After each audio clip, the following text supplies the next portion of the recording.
भरमबाजी में आकर मजे मजे में डायलॉग मारकर मोदी जी ने कह दिया था पाकिस्तान से कि भाई हम तुम्हारा पानी रोक देंगे। और आज दुनिया देख रही है कि 3 दिनों की भिड़ंत के बाद मोदी जी ने सीज फायर कर लिया। बतौर इंडियन हम ये मानते हैं कि भारत ने नहीं, पाकिस्तान ने कहा कि भाई सीज फायर कर लेते हैं। सवाल ये है कि मोदी को क्यों था कि भाई चलो पाकिस्तान की बात मान लेते हैं, सीज फायर कर लेते हैं। भारत की जनता तो पहले से कह रही थी, भारत की आर्मी पहले से कह रही थी भैया हम तैयार हैं, आर पार खेलेंगे। लेकिन मोदी जी के लिए 3 दिन की ये फुटेज काफ़ी थी कि भाई चुनाव की रैलियों में मेरे लिए बोलने के लिए बहुत हो गया, बस 3 दिन की बस हो गई। अब इससे पहले, जंग से पहले ये ड्रामा चल रहा था कि हम पाकिस्तान का पानी रोक देंगे। भाई बड़ी बड़ी बातें हुई, फिर सवाल उठा कि भाई कैसे रोक दोगे, डैम तो है ही नहीं, डैम बनाने में हमें 10 साल लगेंगे। अब इस पूरी जंग के बाद, बवाल के बाद रिपोर्ट ये आई है हम पाकिस्तान का पानी बंद करने की बातें कर रहे थे सिर्फ, उधर चाइना ने तो भारत का पानी बंद करना शुरू कर दिया है।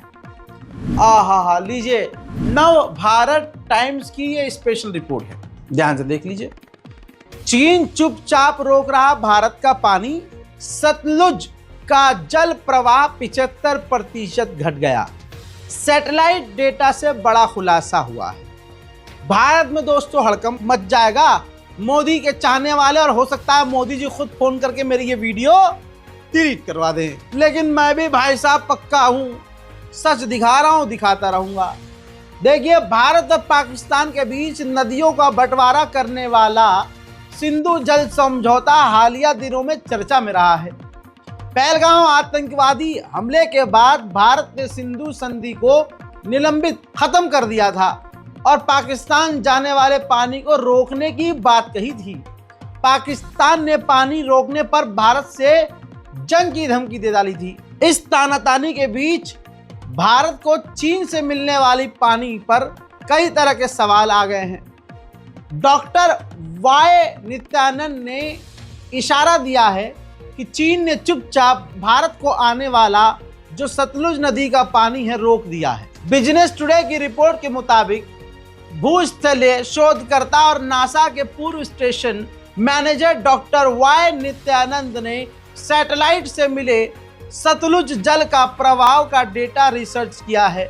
यह है उनका ट्वीट, और ट्वीट के अंदर लगे हुए ये प्रूफ। इस प्रूफ के अंदर वैज्ञानिक ने, भारतीय एक्सपर्ट ने इस बात के सबूत दिए हैं कि अच्छा खासा पानी पीछे से आ रहा है, लेकिन पहाड़ के बीच में से, जी हाँ, पहाड़ों के बीच में से चीन ने जुगाड़ पानी करके जैसे तैसे डैम बनाकर, जी हाँ डैम बनाए हुए हैं, इस पानी के बहाव को रोका है।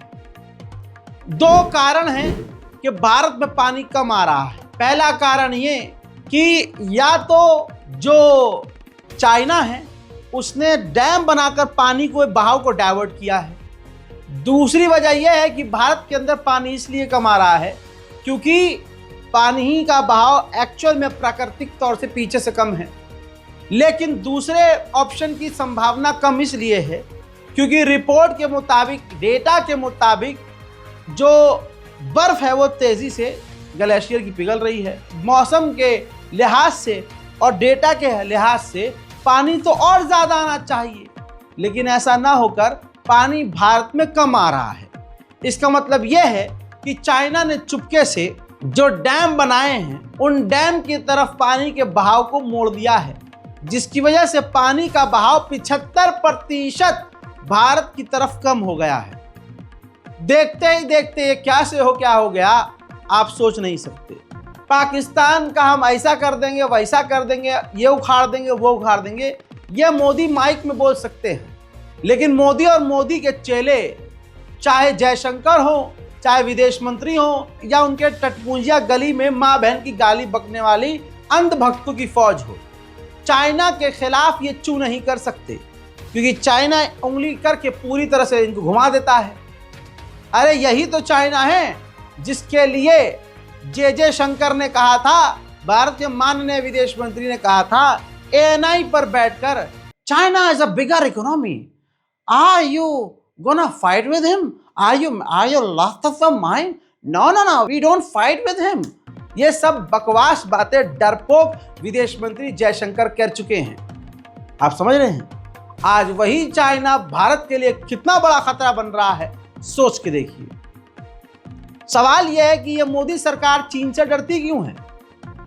जवाब यह है कि नसों में सिंदूर बह रहा हो खून की जगह, उस आदमी से क्या उम्मीद करेंगे? जो आदमी अपने आप को कहता हो भाई मैं पैदा नहीं हुआ हूं, मैं केमिकल से उस आदमी की जबान पे डायलॉग बाजी पे क्या ही भरोसा रखोगे यार आप। इधर दूसरी तरफ बांग्लादेश भी भारत के लिए बड़ा खतरा बन रहा है। जो बड़े दूरी की तोप है चाइना की SH-15, चाइना का ये तोप है और पाकिस्तान इसका इस्तेमाल करता है। बहुत खतरनाक तोप है लॉन्ग रेंज की। तो अब बांग्लादेश भी चीन से ये SH-15 सेल्फ प्रोपेल्ड हॉविट्जर खरीदने की तैयारी कर रहा है। अब ये सीधा सीधा भारत के लिए बड़ा खतरा है। लेकिन मोदी जी चाइना पर चू चू में पे ढे ढे ले कर लेंगे, लेकिन बांग्लादेश और चाइना पर और अमेरिका पर कुछ नहीं बोलेंगे। लेकिन उधर मोहम्मद यूनुस की सरकार भी डामाडोल हो रही है। तो मोहम्मद यूनुस बांग्लादेश के जो प्रधानमंत्री हैं, उन्होंने अपने लोगों से कहा है कि अब भारत हमारे खिलाफ साजिश रच रहा है, हम सबको एक हो जाना चाहिए। यानी अब यूनुस अपने लोगों को भारत से डराकर अपनी सीट पक्की करने की कोशिश में है। भारत के लिए चाइना कितना खतरनाक है यह कभी मोदी की हिम्मत नहीं है कि वो आपको बताए, लेकिन भारत के लिए पाकिस्तान अब कितना खतरनाक है ये मोदी जी को पता चल चुका है। लेकिन क्योंकि वोट हासिल करना है तो लबर ही वो करते रहेंगे, सच नहीं बताएंगे।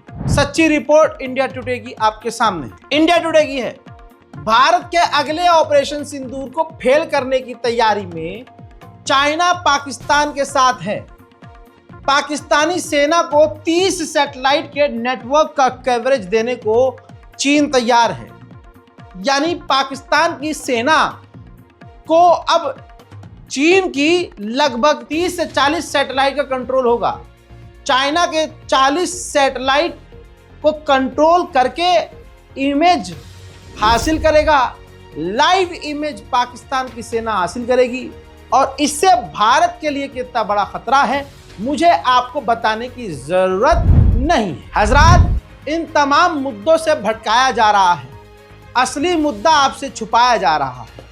असल में पाकिस्तान को हम मीडिया और सोशल मीडिया पर कमजोर दिखा रहे हैं, लेकिन समझदार ने कहा है कि दुश्मन को जो कमजोर समझे वो सबसे बड़ा चूतिया है। अब अगर आप दुश्मन को कमजोर समझ रहे हैं तो आप क्या हैं आपको मालूम है। बहरहाल मोदी सरकार को तो वोट हासिल करना है, न उनके घर पर मिसाइल गिरनी है न बम गिरने हैं। मिसाइल और बम तो आम लोगों के घरों पर गिरना है। ऑपरेशन सिंदूर सेना का कामयाब तो रहा, लेकिन मोदी के चाहने वाले, मोदी मीडिया, ये सब पूरी दुनिया में नंगे हो गए कि किस तरह से झूठ बोलते हैं, मक्कारी करते हैं। हजरात, ये छोटी सी वो रिपोर्ट है जो आपसे आज मिस हो जाती तो मेरा दिल बड़ा भारी रहता। इस रिपोर्ट को शेयर कीजिए और अपनी राय कमेंट सेक्शन में जरूर लिखिए। जय हिंद।